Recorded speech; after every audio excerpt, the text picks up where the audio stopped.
शादी के 3 साल हुए थे और एक दिन पत्नी के मन में ख्याल आया, क्या होगा अगर मैं अपने पति को छोड़कर चली जाऊं?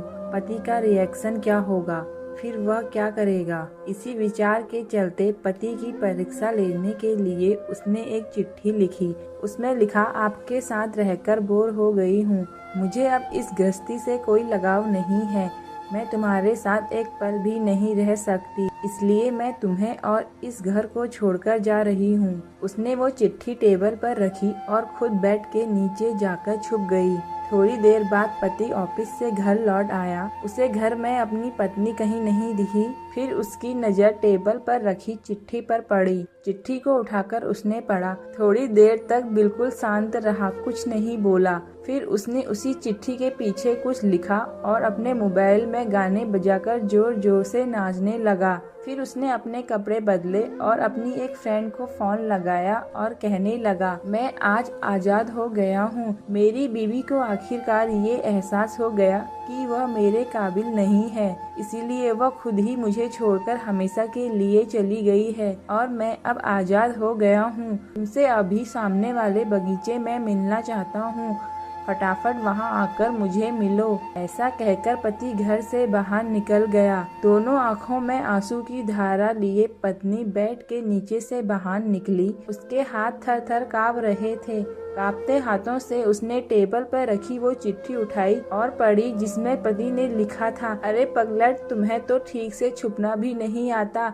बेड के नीचे से तुम्हारे पैर दिख रहे हैं। तुम जल्दी से गर्मा गर्म चाय बनाओ, मैं सामने की दुकान से बिस्किट लेकर आता हूँ। मेरे जीवन में खुशी तुम्हारे आने से है। आधी खुशी तुझे सताने में है और आधी तुझे मनाने में। आखिर लास्ट में तो हम दोनों ही साथ रहेंगे ना। कभी हम झगड़े, एक दूसरे की टांग खींचे, फिर भी एक दूसरे पर दादागिरी करने के लिए लास्ट में तो हम दोनों ही रहेंगे ना। जो बोलना है बोलो, जो करना है करो। जब चश्मे गुम जाएंगे तब एक दूसरे के चश्मे ढूंढने के लिए लास्ट में तो हम दोनों ही रहेंगे ना। कभी मैं रूठूं तो तुम मुझे मनाना, कभी तुम रूठो तो मैं तुझे मना लूंगा। एक दूसरे को लाड़ लड़ाने के लिए आखिर में तो हम दोनों ही रहेंगे ना। जब नजर कम आएगा, सुनाई भी कम देगा, तब एक दूसरे को ढूंढने के लिए हम दोनों ही होंगे ना। जब घुटनों में दर्द बढ़ जाएगा, कभी आना जाना भी बंद हो जाएगा,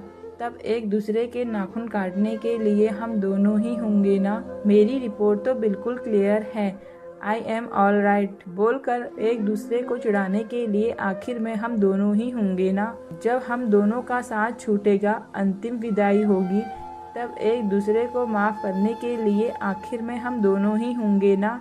आखिर में सिर्फ हम और सिर्फ हम दोनों ही होंगे ना। दोस्तों, कहानी खत्म होते होते बीवी का रो रो कर बुरा हाल हो गया। उसे पता चल गया कि उसका पति उससे कितना ज्यादा प्यार करता है। दोस्तों, अगर आपको मेरी कहानी पसंद आए तो प्लीज लाइक एंड सब्सक्राइब करें।